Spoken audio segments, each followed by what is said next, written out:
Cancelo! At ito nga po, bali gagawa po kami ngayon ng tulay dahil nasalanta po ng bagyo, tinangay po ng baha. Pero salamat po sa nag-sponsor sa tulay namin, si Cap Oji Del Mundo. Salamat po, isang lapit lang po namin sa iyo.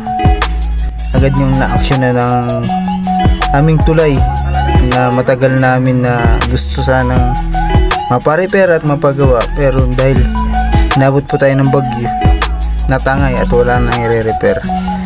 Salamat po sa inyo sa maagang action na tulungan po kami sa tulay na aming nilapit sa inyo. Salamat po.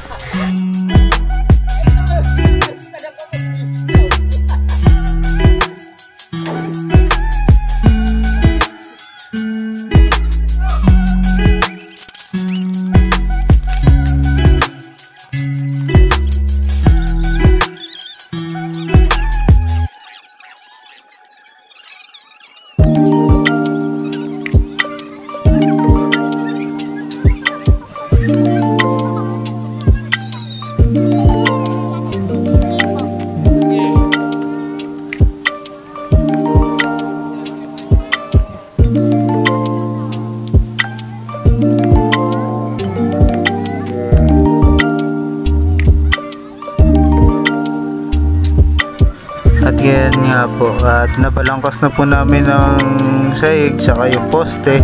At ito naman po ang aming kusinero, si Jay, na siya pong magluluto ng aming tanghalian. At may mga dumaan po dito na nagbigay rin pang ulam, pang merienda. Maraming salamat po sa inyo.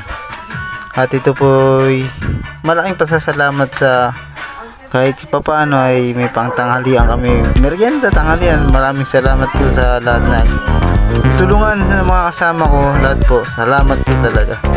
Dahil dyan na hindi na po mahirapan sa pagtawid ng tulay.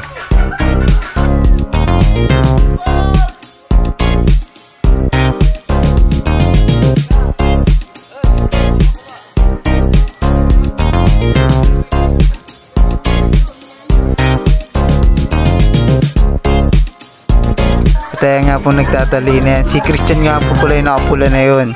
Ayun na po si Bembem. Nakakulay green si Kajani. Ayun sa kabila si Don Celo. Ayun na po. Habang umuulan po, tinutuloy po. Parang isang araw lang po namin ginawa tong tulay na to.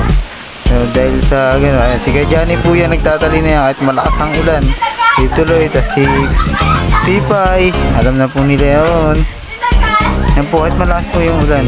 Yan po yung asawa ni Ate Elsa. Lahat po kami magkakapitbahay dito, nagtulungan. Liban lang sa may mga trabaho, hindi po sila nakatulong o nakasama namin. Salamat pa rin po. May model pa kaming asong puti. Ayun na po, medyo ayos na po yan. Bali, konting tibay na lang po ang kailangan naming ayusin.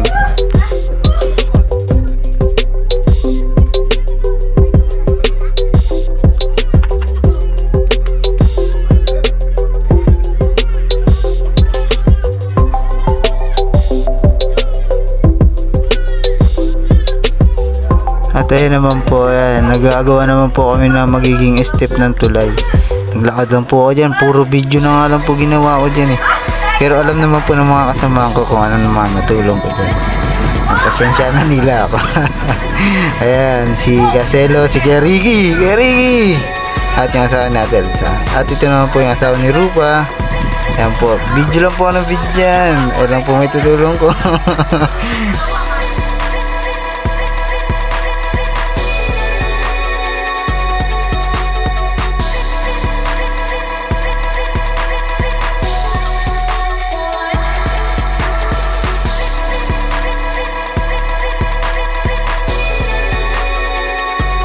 At ayan na po ang finished product ng aming tulay na nagawa ngayon. Salamat po talaga. Salamat.